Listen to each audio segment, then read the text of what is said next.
आप किसी भी मैयत के लिए कभी भी किसी भी वक्त दुआ कर सकते हैं, लेकिन चंद लोगों को इकट्ठा करके मैयत के घर जाकर उसको सब्र की तलकीन करने के बाद, भोज वोज खाने के बाद या दुआ करने के बाद भोज खिलाया जाता है। मुझे नहीं मालूम आपके यहाँ क्या होता है। और वहां घर पे जाने के बाद फिर इमाम साहब दुआ करते हैं और उस घर के सब लोग आमीन आमीन कहते हैं। मेरे भाइयों, बिदात है, बिदात है, बिदात है। इस बुरी रस्म को बंद करिए, इस नौटंकी को बंद कीजिए। मैं इसको नौटंकी कहता हूं। इस नौटंकी को बंद कीजिए, दुआ आप कीजिए। अरे बीवी, अगर शौहर मर गया है तो बीवी शौहर के लिए दुआ करे, बाप मर गया तो बेटा शौहर अपने बाप के लिए दुआ करे। अरे सदका जारिया सबसे बेहतर यही है कि बेटा अपने बाप को अपनी दुआओं में याद रखे, कुछ दुआएं अपने लिए मांगे, फिर कहे अल्लाह मेरे वालिद को की कब्र को नूर से भर दे, अल्लाह मेरे वालिद की मग़फ़िरत फरमा, अल्लाह मेरे माँ बाप के गुनाह को की बख्शिश फरमा, अल्लाह उनकी लग़्ज़िशों को माफ़ फरमा दे, अल्लाह तो उनको जन्नतुल फिरदौस में जगह अता फरमा। ये है दुआ। बीवी शौहर के लिए दुआ करे, बेटा बाप के लिए करे, बाप बेटे के लिए करे, भाई बहन के लिए करे, बहन भाई के लिए करे। किसने मना किया है? आप जा रहे हैं कब्रिस्तान, जाइए, रोज जाकर दुआ करिए, कौन मना कर रहा है? हफ्ते में एक दिन जाकर दुआ कीजिए, कौन मना कर रहा है?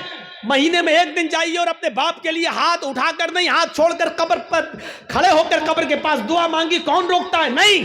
लेकिन आप पूरे साल ना जाएं, सिर्फ ईद के दिन ईद की नमाज पढ़ने के बाद कब्र पर जाकर दुआ मांगे और इसको मामूल बना लें, यह गलत है। आप किसी दिन को मुतय्यन करके दुआ करेंगे तो वही चीज बिदअत हो जाती है। आप आज मांग लीजिए, कल मांगिए, 2-4 दिन बाद मांग लीजिए, मुतय्यन मत करिए, रोज दुआ मांगिए कब्र पे जाके, कोई मना नहीं करता है। और कब्र पे जाके दुआ इसलिए मांगने जाइए आप कि वहां जाएंगे तो आपको अपनी मौत याद आएगी, वरना दुआ मांगने के लिए कब्र पे जाना जरूरी नहीं है। दुआ के लिए आप अपने घर से भी दुआ कर सकते हैं। मेरे भाइयों, मेरे बाप इटावा में हैं और मेरे पास फ़ोन आ जाए और वो बीमार, मैं इस जलसे में भी दुआ कर सकता हूँ। आपके डिस्ट्रिक्ट मालदा में रहकर क्या मेरे लिए दुआ करो। अब आपसे भी कह सकते हैं कि मेरे वालिद के लिए दुआ करो कि अल्लाह ताला में जर्जी साहब के वालिद को शिफाए कामला और आजला अता फरमाए। कोई बुराई की बात नहीं है। दुआ के लिए किसी के घर जाकर ही दुआ की जाए या कब्रिस्तान जाकर दुआ की जाए, ये जरूरी नहीं है। लेकिन अगर आप जाएंगे तो आपको अपनी मौत भी याद आएगी कि एक दिन हमको भी इस जगह आना है, इसलिए आप अगर जाते हैं तो ठीक है। इसी तरीके से मेरे भाइयों, याद रखिएगा, कोई भी काम हो अगर शरीयत की रोशनी में ठीक है तो करेगा। बहुत से लोग क्या करते हैं, बेटे का खतना हो रहा है, खाना दावत कहते हैं, साहब हाँ आज दावत है आपकी। किस बात की दावत? बच्चे का खतना करा रहे हैं। याद रखना, इस्लाम के अंदर सिर्फ 2 ही खाने को जायज करार दिया और उसका हुक्म है, एक वलीमा।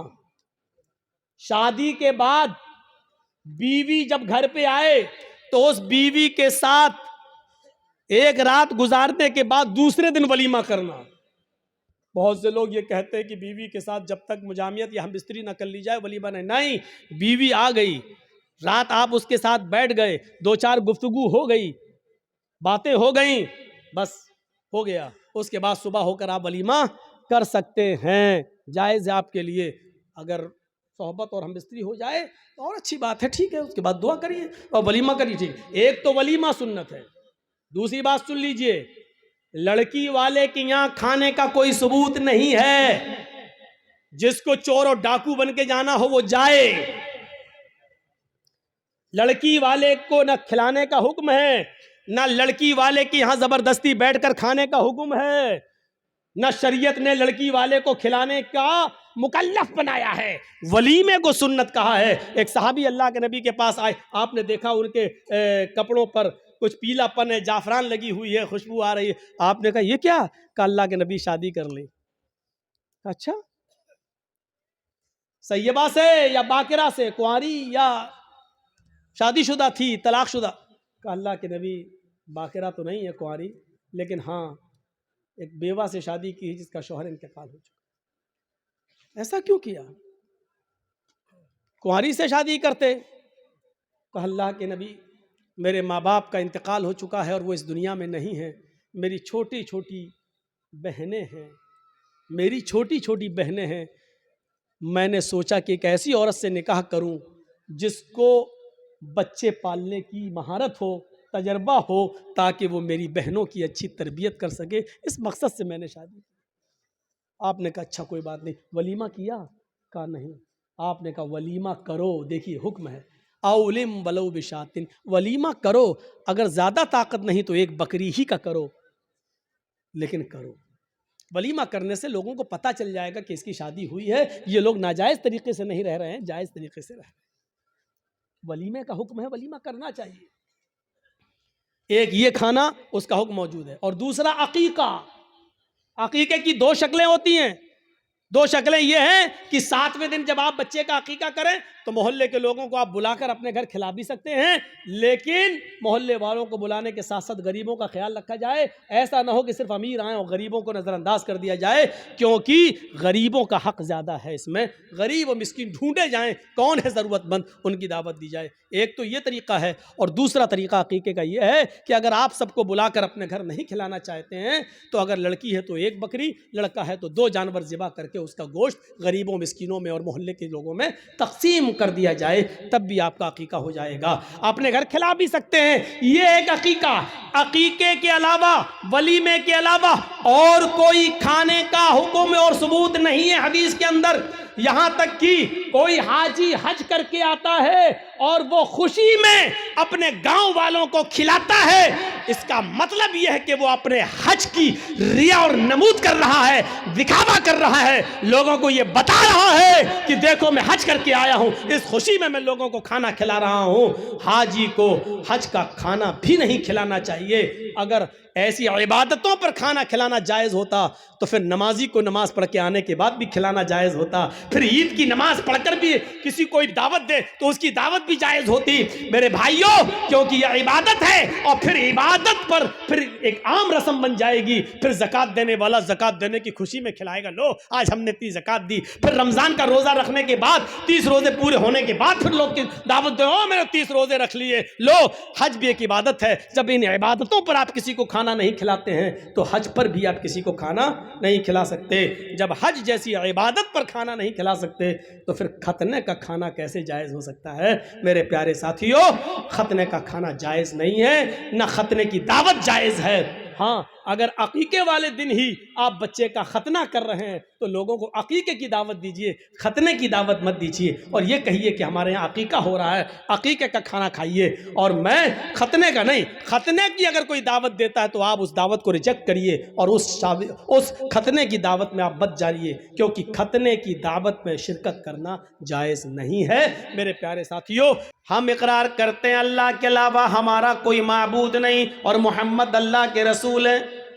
हम इकरार करते हैं कि 5 वक्त की नमाज पढ़ेंगे, हम इकरार करते हैं कि ज़कात देंगे, हम इकरार करते हैं रमज़ान के पूरे महीने के रोज़े रखेंगे, हम इकरार करते हैं कि हम हज करेंगे। सिर्फ इकरार करते हैं लेकिन करते कुछ नहीं है। क्या क़यामत के दिन हम अल्लाह ताला के सामने खड़े होकर ये कह सकते हैं कि अल्लाह तू मुझे जन्नत दे, तूने वादा किया था कि जिसने ला इलाहा इल्लल्लाह पढ़ा मुझको जन्नत देंगे। अय अल्लाह, तू तेरा वादा था, तूने इकरार किया था। अल्लाह कहेगा मेरे बंदे, मैंने कहा था, तुमने भी तो वादा किया था अल्लाह के अलावा कोई माबूद नहीं और मोहम्मद सल्लल्लाहु अलैहि वसल्लम अल्लाह के बंदे और रसूल हैं। यानी तुमने इस बात का इकरार किया था कि 5 वक्त की नमाज पढ़ना चाहिए, रोज़ा रखना चाहिए, हज करना चाहिए, ज़कात देना चाहिए। मेरे बंदे, तूने अपने वादे को पूरा नहीं किया तो तूने जो इकरार किया था उस इकरार पर तू पूरा का पूरा कायम नहीं रहा, तो मैं अपने वादे पर क्यों कायम रहूं? नहीं, अल्लाह तूने वादा किया था कि हम जन्नत देंगे, दे। क्या आप कह सकते हैं जब एक मामूली मजदूर को आप सिर्फ वादे और इकरार पर मजदूरी नहीं दे सकते, जब तक कि वो अमल ना करे, जब तक कि वो आपके घर मजदूरी ना करे, आपकी दीवार खड़ी ना करे, जब आप बगैर मेहनत और काम के जब आप उसको मजदूरी नहीं दे सकते हैं, तो अल्लाह रब्बुल आलमीन सिर्फ इकरार और वादे के मुताबिक बगैर अमल के हमें और आपको जन्नत दे देगा। ये कैसे हम उम्मीदें लगाए बैठे हैं, कैसे हमें ये ऐसी उम्मीदों से हम वाबस्ता हो गए हैं। हमें सोचना चाहिए, ईमान इकरार का नाम है और अमले साले उसी इकरार के वादे का नाम है। इस इकरार के मुताबिक तुम वादे पर पूरा पूरा अमल करोगे तो फिर तुम्हें मजदूरी मिलेगी, वरना हमें मजदूरी नहीं मिलेगी। ईमान हमारी बुनियाद है। अब भाई उठना बैठना बंद कर दीजिए, जिसको जहां जगह मिले बैठ जाइए। ईमान हमारी बुनियाद है।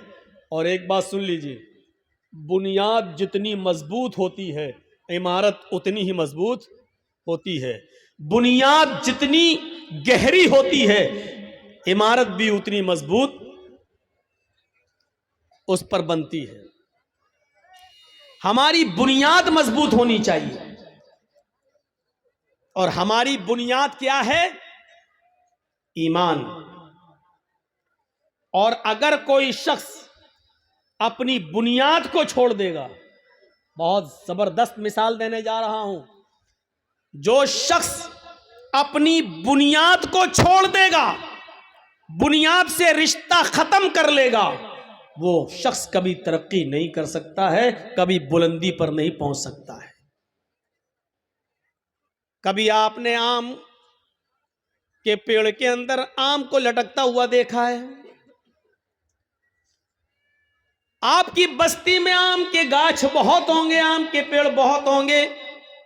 आपने देखा होगा कि आम के सीजन में उसमें आम लगे हुए हैं।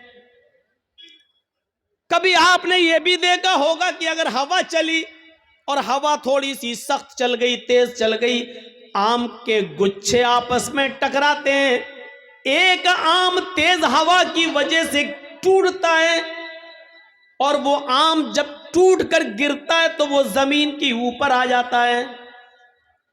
आपने कभी गौर किया कि जब आम टूटता है तो वो कहां गिरता है? अगर मैं सवाल करूं तो आप इसका जवाब ये देंगे कि आम जब पेड़ से टूटता है तो वो जमीन के ऊपर गिरता है। मैं आपसे पूछना चाहता हूं, आम जब टूटता है तो जमीन के ऊपर क्यों गिरता है? वो आसमान की तरफ क्यों नहीं जाता है? या आसमान उसको अपनी ऊपर क्यों नहीं खींचता है? हवा उसको लेकर भी तोड़ सकती थी, लेकिन हवा ने उसको जमीन पर ही क्यों पटका है? हवा उसको लेकर आसमान की तरफ क्यों नहीं गई? आम का ये फल हमें चीख चीख कर ये मैसेज दे रहा है, ये पैगाम दे रहा है, आए दुनिया वालों, जब तक हम अपनी बुनियाद से जुड़े थे, दिन पे दिन मीठे हो रहे थे, दिन पे दिन बड़े हो रहे थे, दिन पे दिन तरक्की कर रहे थे, दिन पे दिन हमारे अंदर उस पर मिठास आती जा रही थी, हम दिन पर दिन परवान चलते जा रहे थे। लेकिन जब हमने अपनी बुनियाद से रिश्ता ख़त्म किया, जब हमने अपनी बुनियाद से रिश्ता तोड़ा, तो हमारा मुकद्दर ज़मीन की जिल्लत बन गई, हमारा मुकद्दर आसमान की बुलंदी नहीं बनी, क्योंकि हमने अपनी बुनियाद से अपना रिश्ता तोड़ लिया है, हमने अपनी बुनियाद से अपना रिश्ता खत्म कर लिया है। जो चीज अपनी बुनियाद से अपना रिलेशन, अपना कांटेक्ट, अपना कनेक्शन, अपना ताल्लुक खत्म करती है, वो जलील होती है, बुलंदी पर नहीं जाती है। आम जब तक अपनी बुनियाद से चिपका था, छोटा सा था, धीरे धीरे बड़ा होता जा रहा है, खट्टा था, धीरे धीरे उसमें मिठास आती जा रही है, हरा था, धीरे धीरे येलो कलर में बदलता जा रहा था।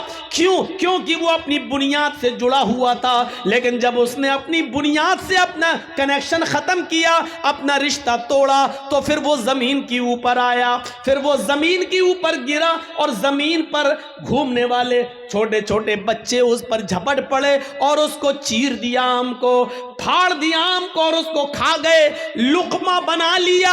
जो चीज अपनी बुनियाद से रिश्ता तोड़ती है वो ऐसे ही नोची जाती है और ऐसी ही खाई जाती है, लोगों का लुकमा बन जाती है। मुसलमानों, नौजवानों, तुम्हारी बुनियाद है ईमान। जब तक ईमान से अपना रिश्ता मजबूत रखोगे, तरक्की करोगे, बुलंदी पर जाओगे। और जब ईमान से अपना रिश्ता खत्म करोगे तो दुनिया तुम्हें अपना लुकमा बना लेगी, दुनिया तुम्हें अपने अंदर समो लेगी और तुम दुनिया की उंगलियों के इशारों पे चलोगे। तुम्हें डांस कराया जाएगा, तुम्हें नचाया जाएगा, तुम्हें फिराया जाएगा, तुम्हें अपने उंगलियों के इशारों पर चलाया जाएगा।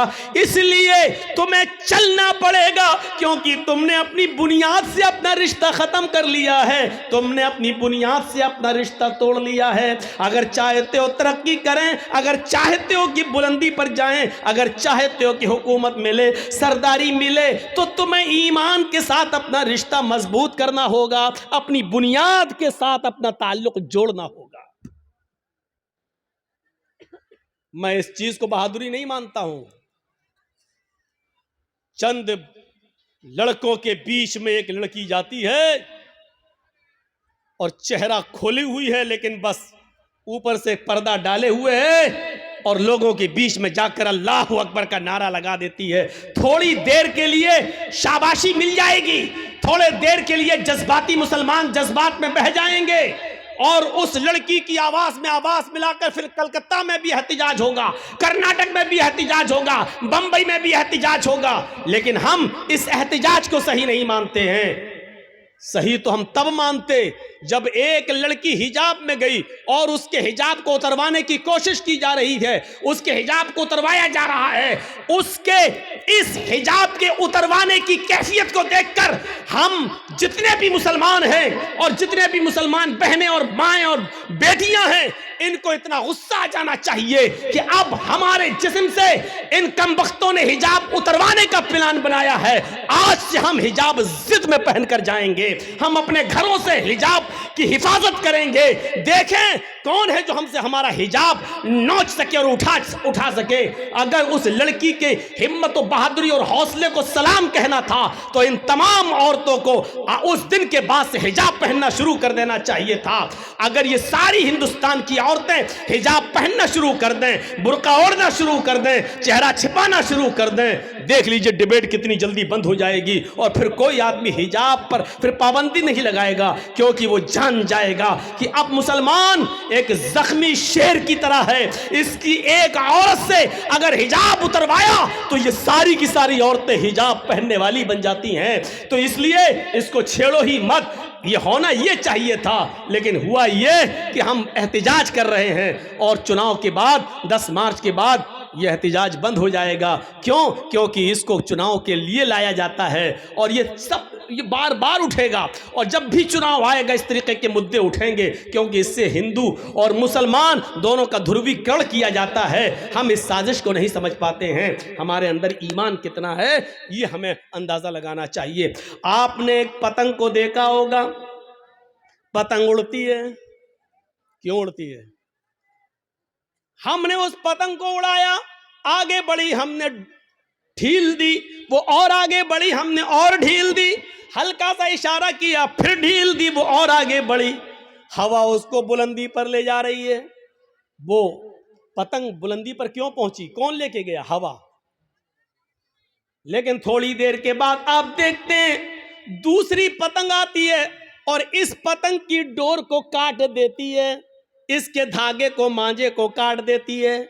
मैं कहता हूं हवा तो वही है जो अभी उस पतंग को ऊपर लेके जा रही थी, लेकिन जब उस पतंग की डोर कटती है तो फिर हवा उस पतंग को ऊपर लेकर क्यों नहीं जाती? अभी पतंग ऊपर लेकर जा रही थी, लेकिन अभी हवा उस पतंग को ऊपर लेके जा रही थी, लेकिन जब पतंग की डोर कटती है तो फिर वो हवा उस पतंग को ऊपर नहीं ले जाती है, बल्कि उसको जमीन पर आना पड़ता है। वही पतंग जो अभी ऊपर उड़ रही थी, अब डोर से रिश्ता तोड़ती है तो वो हिचकोले खाते हुए, जंपिंग करते हुए, कूला मंडियां खाते हुए वो जमीन पर गिरती है, और जमीन पर भी फिर वही हाल होता है। छिछोरे लड़के, अनपढ़ लड़के मोहल्ले के अंदर, जिनको स्कूलों कॉलेजों में जाने की फुर्सत ना हो, ऐसे छिछोरे लड़के उस पतंग के ऊपर टूट पड़ते हैं और उसकी छीना झपटी करके उसके टुकड़े टुकड़े कर देते हैं। ये पतंग जो आसमान की बुलंदी को छू रही थी,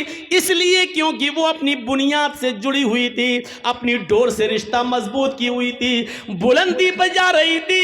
लेकिन जब उसकी डोर को, उसके धागे को काट दिया गया, उसके बुनियाद से को तोड़ दिया गया तो फिर वो पतंग फिर एक बालिश भी ऊपर नहीं जा सकी। फिर वो कुला मंडियां खाते हुए, जंपिंग करते हुए जमीन की ऊपर आती है, जमीन पर आती है और गिरती है, और जमीन पर बैठे हुए लड़के उस पतंग को फाड़ देते हैं, लूट लेते हैं। एक पतंग पर 20 लड़के गिर पड़ते हैं कि हमें मिल जाए, हमें मिल जाए, और छीना झपटी में उस पतंग के पर खच्चे उड़ जाते हैं। वो पतंग जमीन पर क्यों आई? पतंग का डोर से कटकर जमीन पे गिरना हमें ये मैसेज दे रहा है कि पतंग ने अपनी डोर से अपना रिश्ता तोड़ लिया है। जब इसने अपनी बुनियाद से रिश्ता, कनेक्शन खत्म कर लिया है तो अब बुलंदी नहीं मिलेगी, आसमान की ऊंचाई नहीं मिलेगी। अब बुनियाद से रिश्ता खत्म करने के बाद जमीन पर आना पड़ेगा। जिल्लत उसका मस्कन बनेगी, जिल्लत उसका मुकद्दर बनेगी। अब वो बुलंदी पर नहीं जा सकती है, क्योंकि बुनियाद से उसने अपना रिश्ता तोड़ा है। मुसलमानों, जब तक तुम कुरान से, ईमान से अपने रिश्ते को मजबूत रखोगे, बुलंदी करोगे, अल्लाह की कसम ऊपर जाओगे, अल्लाह की कसम इज्जत मिलेगी। वो भेड़ों बकरियों को चराने वालों को इज्जत किसने दी है? इसी कुरान ने दी है। वो उमर जो कभी कोई गुस्सा बर्दाश्त नहीं करते थे, वो उमर जो जनाब मोहम्मद रसूलुल्लाह सल्लल्लाहु अलैहि वसल्लम की गर्दन भी उड़ाने के लिए निकले थे, उस उमर को 22 लाख मुरब्बा मील का हुक्मरान किसने बनाया? उस उमर को इतनी बड़ी जमीन की मिल्कियत किसने अता फरमाई है? इतना बड़ा बादशाह, इतना बड़ा हाकिम किसने बनाया है? 22 लाख मुरब्बा मील पर हुकूमत किसने की? हजरत उमर ने। हजरत उमर फारूक को हुक्मरान बनाया तो इसी कुरान करीम की दावत ने, इसी कुरान करीम ने, इसी ईमान के रिश्ते ने। उमर की हैसियत ईमान लाने से पहले क्या थी, लेकिन जब उमर ने ईमान से अपना रिश्ता जोड़ा तो तरक्की करते गए। इतनी तरक्की की कि अल्लाह के नबी को भी कहना पड़ा, लऊ कान बादी नबीयुन लकाना उमर, अगर मेरे बाद कोई नबी होता तो वो हजरत उमर होते। उमर ने इतनी तरक्की की कि 22 लाख मुरब्बा मील इतनी जमीन पर उन्होंने हुकूमत करके दिखाई, और इतनी शानदार हुकूमत करके दिखाई कि महात्मा गांधी को भी ये कहना पड़ा कि उमर फारूक जैसी हुकूमत अगर आज भारत के अंदर कायम हो जाए तो देश के अंदर से खून खराबा मिट जाए, देश के अंदर से खून खराबा खत्म हो जाए, अमन और शांति पैदा हो जाए।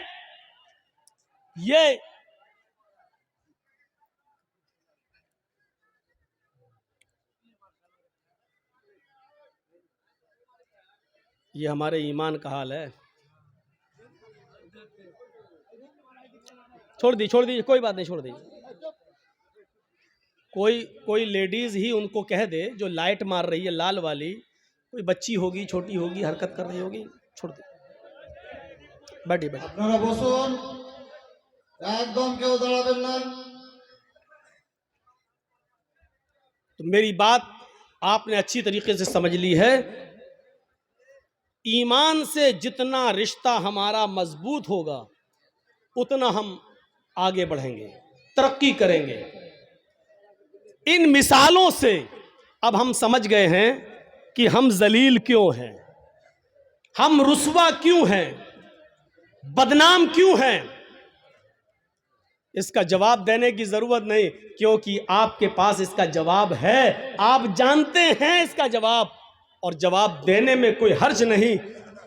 इसकी वजह यह है कि हमारी बुनियाद कमजोर है, हमने अपनी बुनियाद से अपना रिश्ता मजबूत नहीं किया। एक और मिसाल देता हूं। ईमान जिसके अंदर, यानी हमारी बुनियाद जिसके अंदर जितनी मजबूत होगी उसके अंदर उतना ही अल्लाह का डर होगा, और लोगों का डर उसके अंदर बिल्कुल नहीं होगा।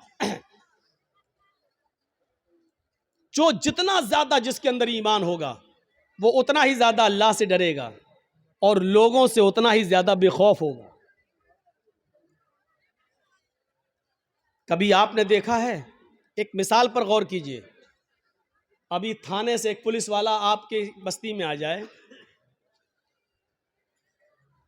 उसको मुखबिरी मिले कि फला जगह शराब वराब पी जाती है, और वो आ जाए, उसके हाथ में ना लाठी हो, ना डंडा हो, ना पिस्टल हो, ना बंदूक हो, लेकिन वर्दी में आया हो और आप जानते हैं कि ये मेरे थाने का पुलिस है, तो आप ईमानदारी के साथ बताइए कि अकेला पुलिस वाला है, इसके बावजूद पूरा मोहल्ला, पूरा गांव उसके सामने ऐसे भीगी बिल्ली के तरह खड़ा रहेगा। साहब यहां सुना है कि शराब पी जाती? नहीं साहब, आपने गलत सुना है। समझ लो, अगर मुझे पता चला और कोई पकड़ा गया तो बहुत अच्छा नहीं होगा, कानूनी कार्रवाई की जाएगी। वो अकेला पुलिस वाला पूरे गांव पर, पूरे मोहल्ले पर धौंस और धमकी देता चला जाता है, जबकि उसके पास न पिस्टल है, न बंदूक है, न राइफल है, न लाठी है, न डंडा है, लेकिन अकेला है, चीखता चला जा रहा है, चिल्लाता चला जा रहा है, और हम उसके सामने खड़े। जी जी जी, नहीं साहब, कोई बात होगी तो आपको जरूर इन्फॉर्म कर देंगे। अरे साहब, हम तो कानून का साथ देते हैं। अरे साहब, आप हाँ हाँ साहब साहब कहते चले जाएंगे। मैं पूछना चाहता हूं कि उस अकेले पुलिस वाले से पूरा गांव क्यों डरता है?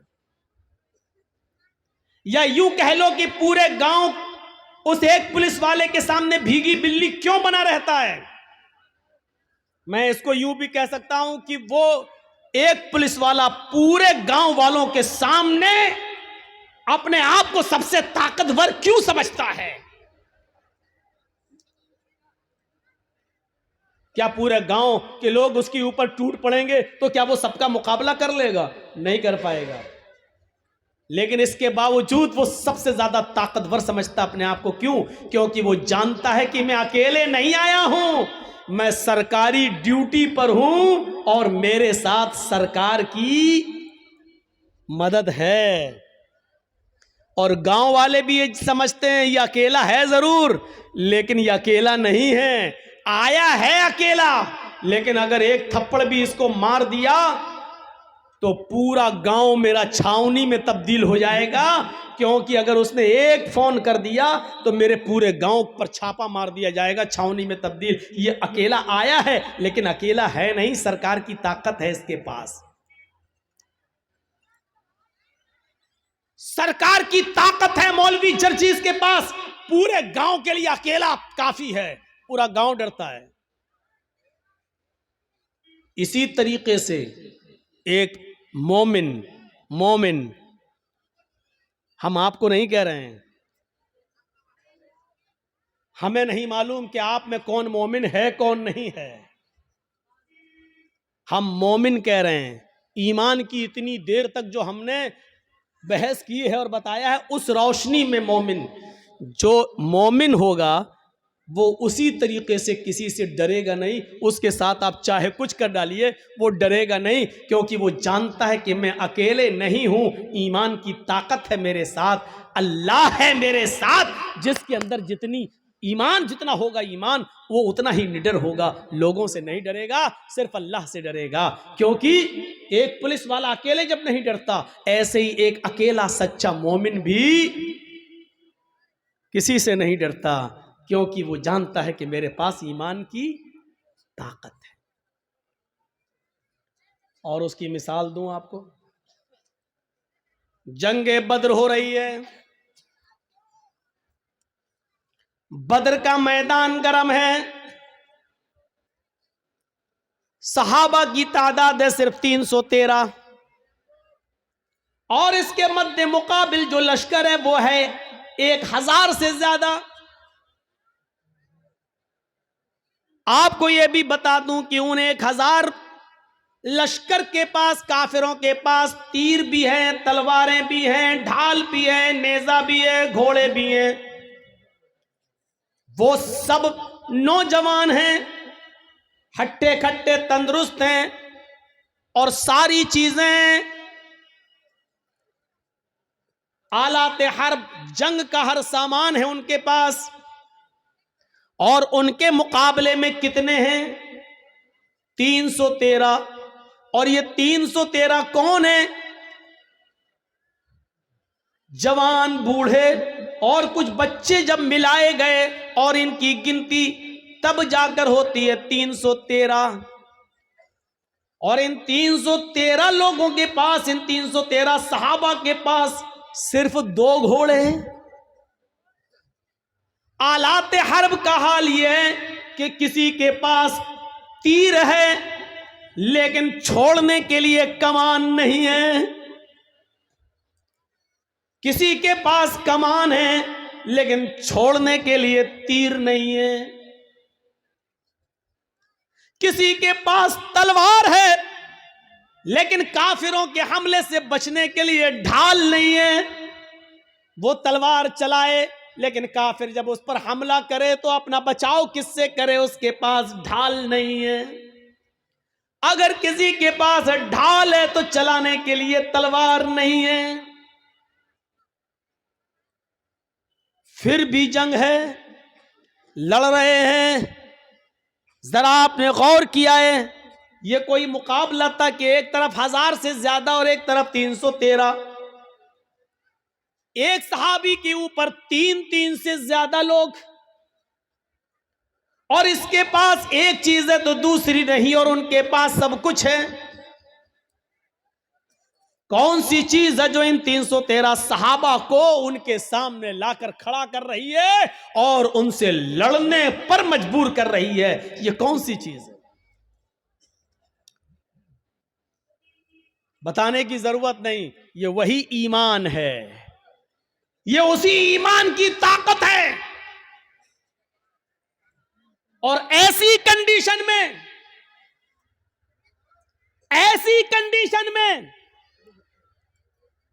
अल्लाह के नबी सल्लल्लाहु अलैहि वसल्लम का सर सजदे में है जमीन पर। बद्र के मैदान में एक जानिब आपने अपनी पेशानी कच्ची जमीन पर रख दी है और सजदे में गिरे हुए हैं और ये दुआ कर रहे हैं सजदे में, अल्लाहुम्मा ला तुहलिक हाज़िहिल असाबा इन तहलिक हाज़िल असाबा लन तुअबद बअदल यौमि क़त्तु। आय अल्लाह, ये मुट्ठी भर जमात, ये मेरे चंद सहाबा, ये 10 साल मक्के की जिंदगी में मेरे दावत और तबलीग का नतीजा मदीना आने के बाद इन्होंने मजबूर किया है। ये मेरी 10 साल की, मैं 13 साल की, ये मेरी मक्के की मेहनत, आए मेरे परवरदिगार, मेरी 13 साल मक्के की मेहनत के बाद ये 313 लोग इस्लाम लाए हैं। यही मेरी जमा है, यही मेरी पूंजी है, यही मेरा सरमाया है, यही 13 साल की मेहनत का नतीजा है जो मैंने निचोड़ कर तेरे सामने पेश कर दिया। इलाहुल आलमीन, अगर ये 313 मुसलमान आज हलाक हो गए, मुझ पर ईमान लाने वाले मिट गए, ये 313 अगर आज खत्म हो गए, इन 313 को अगर आज बर्बाद कर दिया गया, इनको काफिरों ने अपने हमले में शिकस्त दे दी, अगर आज ये इस दुनिया से मिट गए, लन तुअबद बअदल यौम, आय अल्लाह, आज के बाद फिर कभी तेरी इबादत इस रूए जमीन पर नहीं होगी। आज के बाद फिर कोई अल्लाह अल्लाह कहने वाला ना होगा। आज के बाद फिर इस जमीन पर कभी सजदा न किया जाएगा।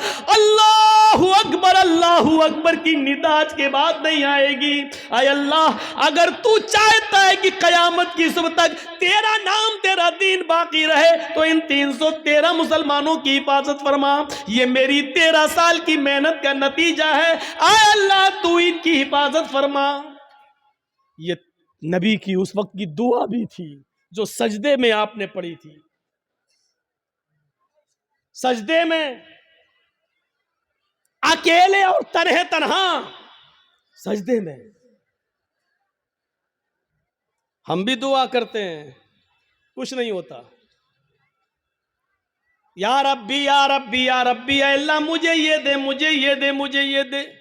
ऊपर से आवाज आती है, मेरे बंदे मैं तुझे क्या दूं? मांग तो तू ये रहा है, लेकिन दूं तो कैसे दूं? मतअमुहु हराम, जो खाना खाकर आया है वो हराम है।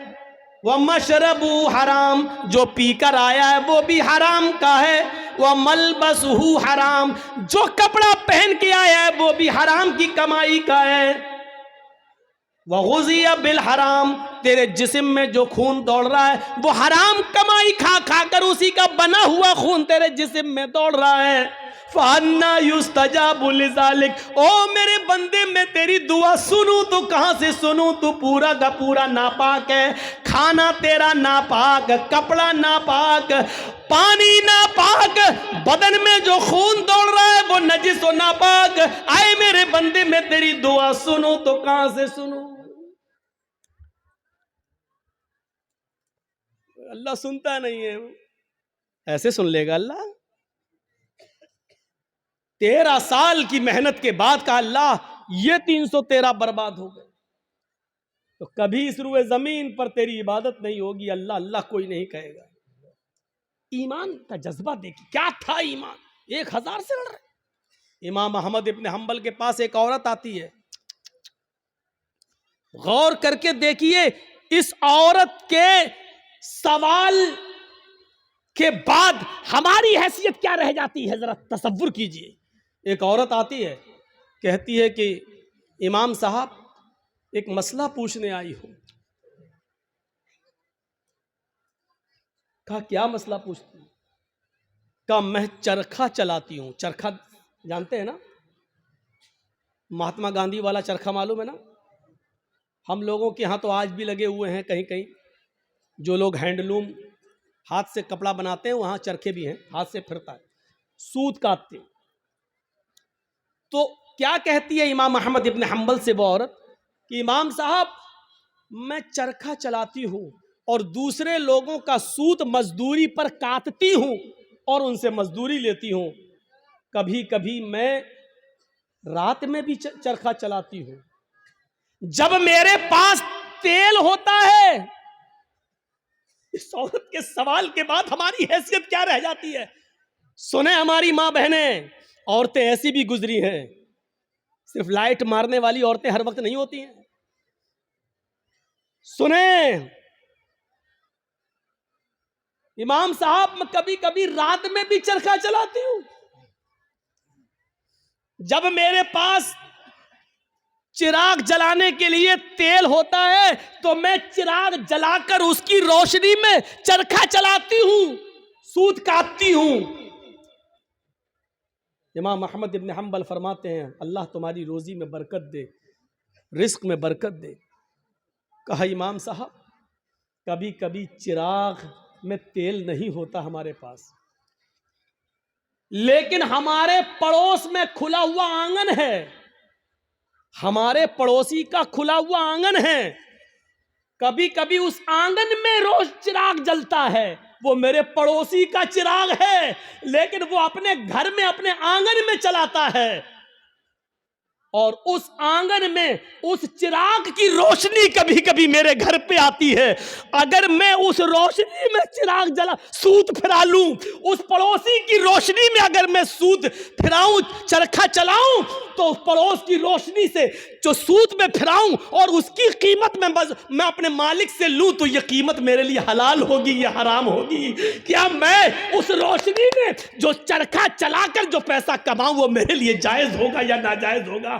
तसव्वुर करो इमाम अहमद इब्न हंबल गश खा के चक्कर खा के गिर जाते हैं कि इस दुनिया में इस दौर में ऐसी औरतें भी मौजूद हैं जो तकवे का ऐसा मायार अपने अंदर पैदा की हुई हैं, इस ऐसा मायार अपने अंदर पैदा की हुई हैं। इस तकवे की रोशनी में जरा तसव्वुर करो हम कहाँ हैं, हमारी रोजी क्या है, हमारा माल क्या है, हमारी इनकम क्या है, हमारी इनकम आ कहाँ से रही है। इस औरत के सवाल के बाद हम तसव्वुर करें कि हम कहाँ खड़े हैं। फिर कहते हैं कि ये हमें परेशान कर रहा है, वो हमें परेशान कर रहा है, फला का अज़ाब। कुछ नहीं, हमारे आमाल हमें परेशान कर रहे हैं, हमारे करतूत हमें परेशान कर रहे हैं, हमारी बदअमली हमें परेशान कर रही है। अहमद इब्न हंबल रहमतुल्लाह अलैह ने कोई जवाब नहीं, सिर्फ इतना कहा, ऐ अल्लाह की बंदी, अगर तुम्हें लगता है तुम उससे मांगने तो नहीं गई हो, तुमने चोरी तो नहीं की है, अगर उसके आंगन में रोशनी जल रही है और वो तुम्हारे आंगन में आ रही है तो मेरे हिसाब से, इमाम अहमद इब्न हंबल ने कहा, उस रोशनी में चिराग कि उस रोशनी में अगर तुम सूत काट लेती हो तो मेरे हिसाब से कोई गलत तो नहीं है, लेकिन फिर भी अगर तुम परहेज करो और बचो तो ये तुम्हारे लिए ज़्यादा बेहतर है। ये अहमद इब्न हम्बल का जवाब, जबकि चोरी नहीं थी, वो जला रहा है, दरवाज़ा नहीं है, आंगन से आंगन मिला हुआ है और उसके आंगन से उस चिराग की रोशनी यहाँ आ रही है, तो इसमें भाई आप ये लाइट जल रही है, अब इधर रोशनी जा रही है, तो उस आदमी का क्या कसूर है? तुम अगर चाहते हो कि मेरी रोशनी मेरे घर तक रहे तो तुम्हें अपने घर का इंतजाम करना है, लेकिन अगर आपके घर की रोशनी और आपके बल्ब की रोशनी मेरे घर आ रही है और आप ये कहें कि अपना मेरी रोशनी तेरे घर क्यों आ रही है, हट अपना घर तोड़, तो आप गलत है ना।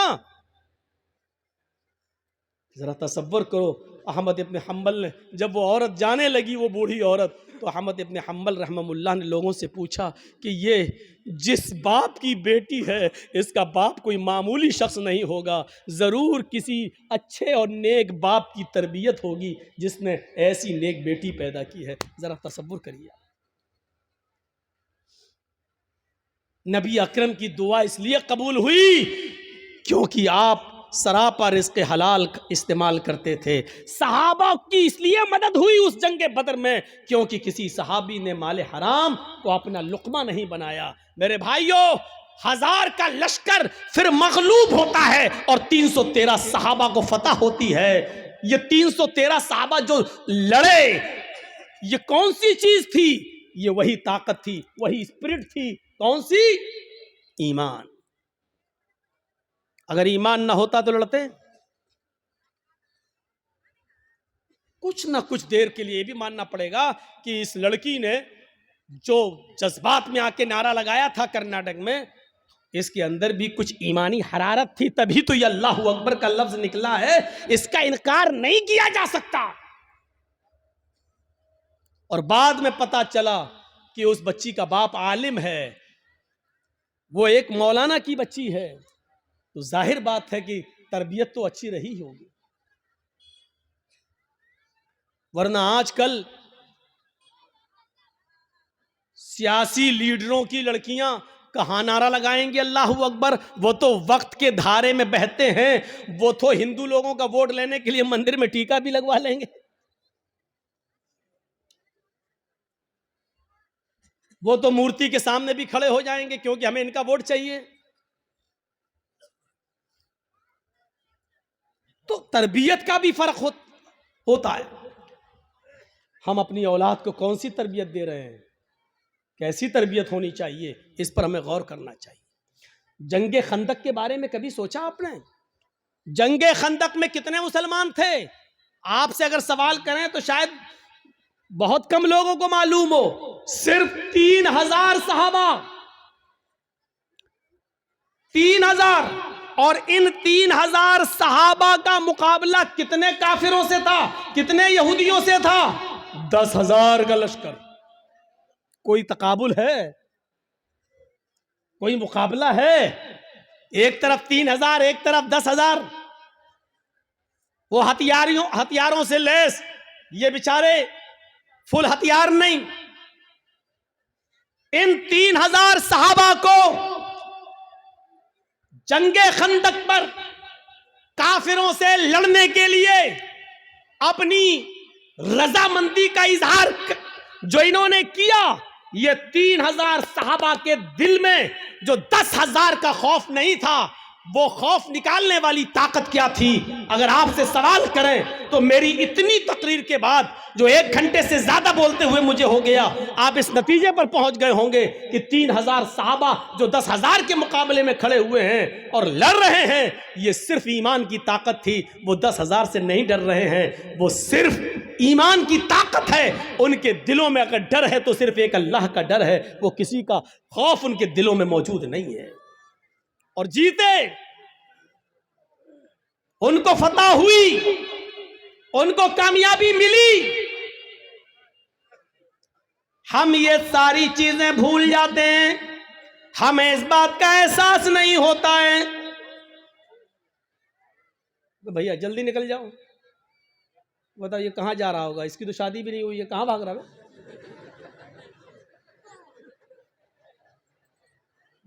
और वो देखो वो चचा उठ के जा रहे हैं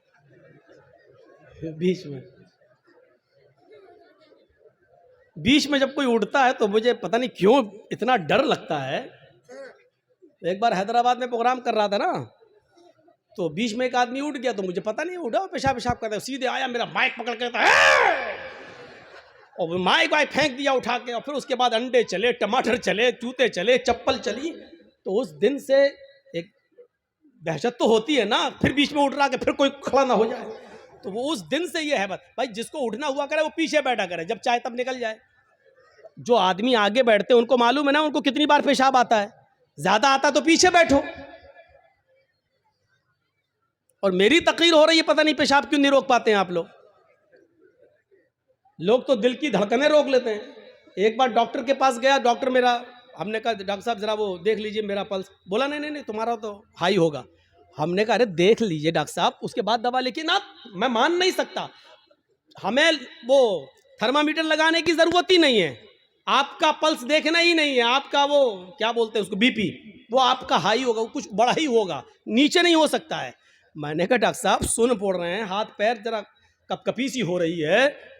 कहता कि जब आपकी तकलीफ सुन के हम लोगों के लेवल हाई हो जाते हैं, हम लोगों का बीपी हाई हो जाता है, तो आपका कैसे लो हो सकता है। उसने चेक नहीं किया, अल्लाह की कसम चेक नहीं किया, ऐसी दवा दी। बोला आपका नहीं करेंगे, हमें कसम है हम भी नहीं करेंगे आपका, और नहीं किया। पता नहीं, वो देखो बेचारे, देखो अब क्या करेंगे घर जाकर। अच्छा, जितना बोलते हैं उतना और लोग उठते हैं। थोड़ी देर बैठ जाओ भाई, थोड़ी देर बैठ जाओ। अब उनको क्या बोले हम।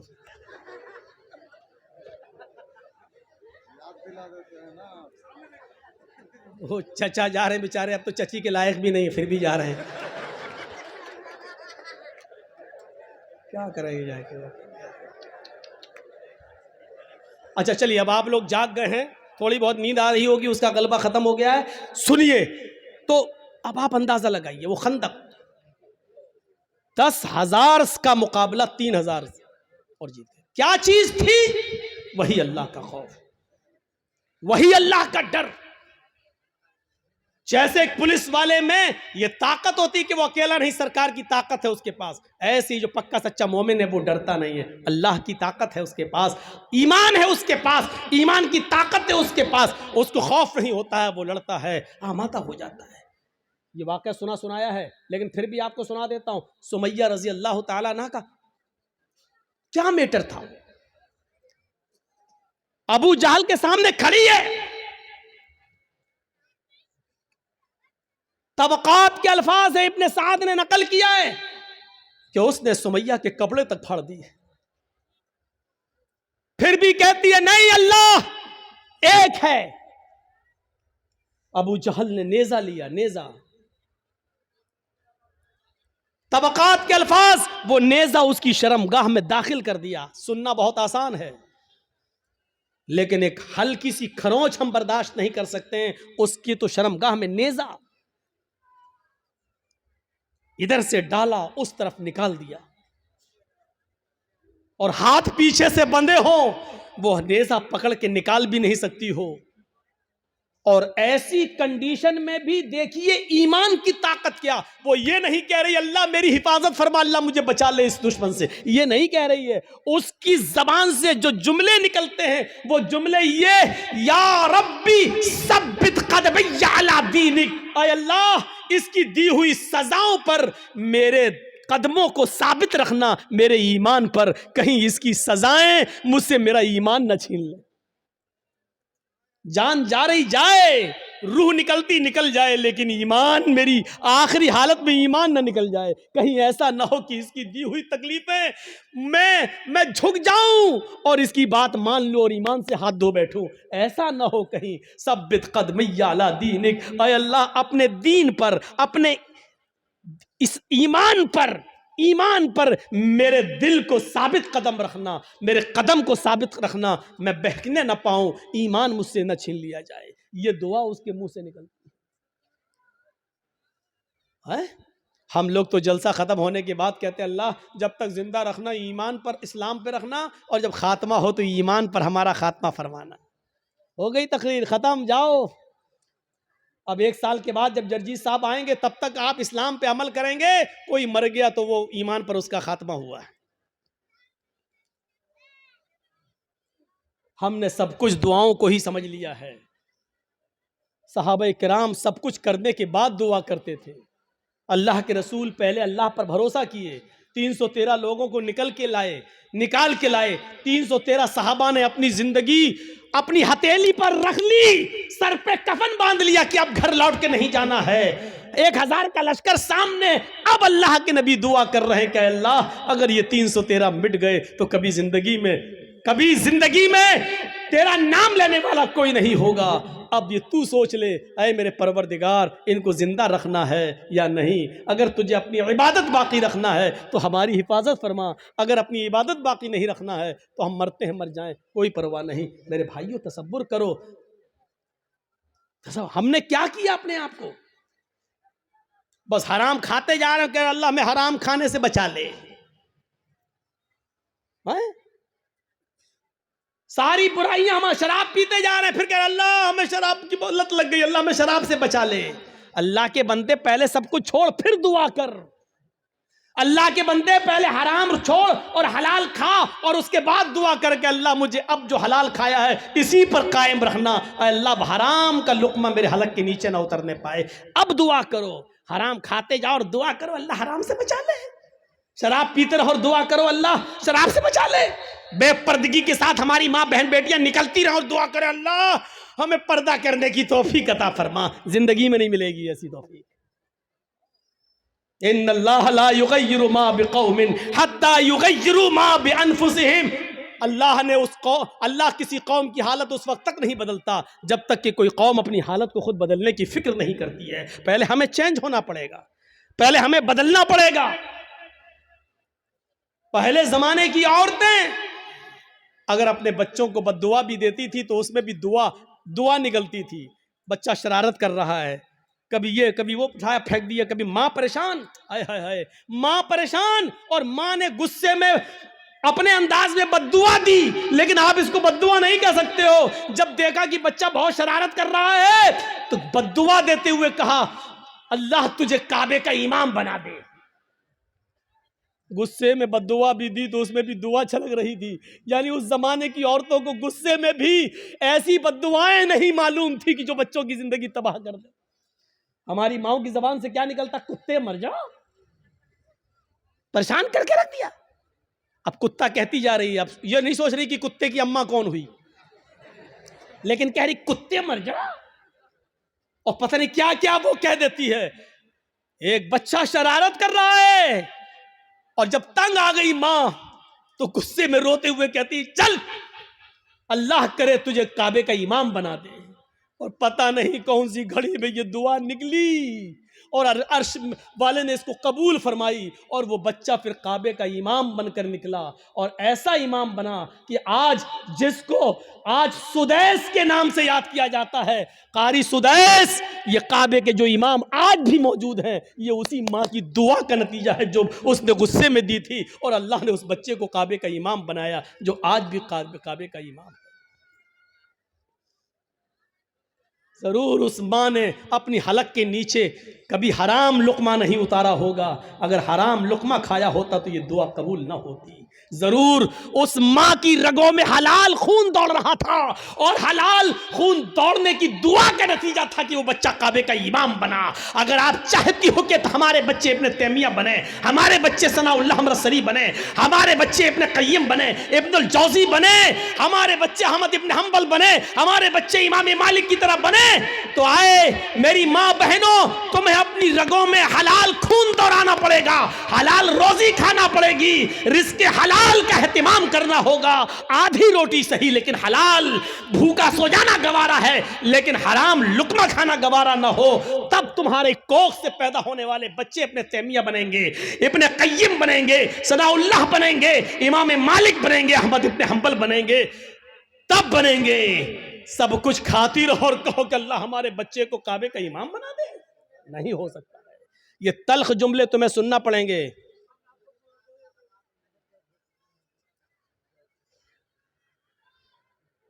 सुनना पड़ेंगे तल्ख जुमले। तसव्वुर करो क्या था वो जज्बा। सुमैया शर्मगाह में नेजा दाखिल, हाथ पीछे से बंधे, और फिर भी इस हालत में क्या दुआ कर रही है। आप ये नहीं कहोगे आपका बेटा हॉस्पिटल में भर्ती है, वेंटिलेटर पर रखा हुआ है, या कोई बाप वेंटिलेटर पर रखा है, आप हमारे पास आएंगे, जर्जीत साहब महलदार पाड़ा में आए, जुमे का खुतबा देना है, आप पर्ची लेके आएंगे, मौलाना साहब जुमे के खुतबे में के बाद हमारे अब्बू के लिए दुआ कर दीजिए, अल्लाह उनको शिफाए कामिला अता फरमाए। ऐसे मौके पर भी आपको इस दुआ की फिक्र होगी कि हमारे अब्बू के लिए दुआ कर दो कि अल्लाह उनको शिफा दे, लेकिन इस मौके पर दुआ ये नहीं होगी कि अल्लाह रब्बुल आलमीन से ये दुआ कीजिए कि मेरे बाप का खातिमा ईमान पर हो, वो इस दुनिया से जाए तो गुनाहों से पाक को साफ जाए, अल्लाह मेरे बाप को गुनाहों से तौबा करने की तौफीक अता फरमा। ये दुआ आप नहीं करवाएंगे मस्जिद के इमाम से और जर्जीत साहब से, आप दुआ ये करवाएंगे कि कहो अल्लाह ताला उनको शिफाए कामिला और आजिला अता फरमाए। मैं ये नहीं कह रहा हूं कि ये दुआ करना गलत है, जायज है, लेकिन सुनो हजरत सुमैया ने उस मौके पर ये नहीं कहा अल्लाह मेरी हिफाजत फरमा, अल्लाह इसने नेजा मारा है तू मुझे शिफा दे, अल्लाह मेरी शर्मगाह में जो जख्म हो गया है उसको ठीक कर दे। उसने ये दुआ नहीं की, उसने दुआ ये की या रब्बी सब्बित कदमैया अला दीनिक, अल्लाह अपने दीन पर, अल्लाह ईमान पर मेरे कदम को साबित रख दे, अल्लाह ऐसा ना हो कि इसकी तकलीफें मुझसे मेरा ईमान छीन ले। ये क्या चीज थी? ये ईमान था, ये ईमान था। ये कौन सा जज्बा था? आइए जरा मुझे इस जज्बे की तरफ लेकर चलिए और बताइए ये कौन सा जज्बा था कि हजरत इब्राहीम अलैहिस्सलातु वस्सलाम को हुक्म होता है कि अपनी बीवी हाजरा को और छोटे बच्चे इस्माइल को बियाबान जंगल में छोड़कर चले आओ। इब्राहिम अलैहिस्सलाम अपनी बीवी हाजरा को और उस बच्चे को लेकर जा रहे हैं। उस वक्त तक बीवी को पता नहीं कि ये मुझे लेके कहां जा रहे हैं। मेरा शौहर है, जहां जा रहा है मैं भी जाऊंगी, मेरा शौहर है, मुझे उनके साथ चलना है, मेरे पति है, मुझे उनके साथ जाना है। चंद दिनों के सफर के बाद एक बियाबान जंगल आ जाता है। उस बियाबान जंगल के अंदर अपनी बीवी को छोड़ देते हैं, अपने बच्चे को छोड़ देते हैं। हाजरा को उसी जंगल में छोड़ दिया। इस्माइल जो अभी अपनी मां का दूध पीते हैं उसी जंगल के अंदर छोड़ दिया। थोड़ी देर बैठते हैं, सस्ताते हैं और फिर वहां से जाने लगते हैं। इस मंजर पर जरा गौर कीजिए मेरे साथियों, ये मंजर हमें कुछ और बताता है। उस बियाबान जंगल में छोड़ दिया। आज जिस जंगल को हम मीना के नाम से जानते हैं, मीना की वादी के नाम से जानते हैं, उस जंगल में छोड़ दिया है। आपको पहले उसकी एक कंडीशन बता दें, आप यहां से कलिया चक तक जाएंगे, जगह जगह पर आपको बिजली के पोल मिलेंगे, जगह जगह पर आपको बिजली के खंबे मिलेंगे, आप रोशनी पाएंगे और सीधे कलिया चक पहुंच जाएंगे। लेकिन उस जमाने में बिजली के खंबे नहीं लगे हैं, दिन में भी साएं साएं बीत रही है। इब्राहिम अलैहिस्सलाम ने, हाजरा ने उस जंगल में दाएं बाएं देखा, बड़े बड़े दरख्त तो लगे हैं लेकिन दरख्तों पर एक चिड़िया भी नजर नहीं आ रही है। चिड़िया कैसे नजर आएगी? क्योंकि दूर दूर तक पानी का पता नहीं है, पानी का नामो निशान नहीं है। चिड़िया भी ऐसे दरख्तों पर अपने नेस्ट, अपने घोंसले बनाती हैं जहां आसपास पानी हो, वो पानी पी सके और अपने बच्चों के लिए अपनी चोंच में पानी खींच कर लाकर अपने बच्चों को पिला सके। जब जंगल में दूर दूर तक पानी नहीं तो जंगल में एक भी चिड़िया, एक भी परिंदा भी नहीं दिखाई दे रहा है। सोचो, ऐसे बियाबान जंगल में हुक्म होता है कि यहीं अपनी बीवी को छोड़ दो। हजरत इब्राहिम थोड़ी देर बैठते हैं, फिर वहां से चलने लगते हैं। हाजरा ने देखा कि इब्राहिम जा रहे हैं, यहां तो कोई दुकान भी नहीं कि कोई सौदा लेने जा रहे हो, यहां तो दूर तक कोई सब्जी फरोश भी नहीं दिख रहा है कि जिससे सब्जी खरीदने जा रहे हो। जब उनको जाते हुए देखती हैं अपने बच्चे को जमीन पर लिटाती है, जमीन पर, और पीछे पीछे चल के कहती हैं कहां जा रहे हो। इब्राहिम अलैहिस्सलाम ने इस जुमले का जवाब नहीं दिया, कहां जा रहे हो कुछ नहीं बोला, सीधे और आगे बढ़ते हैं।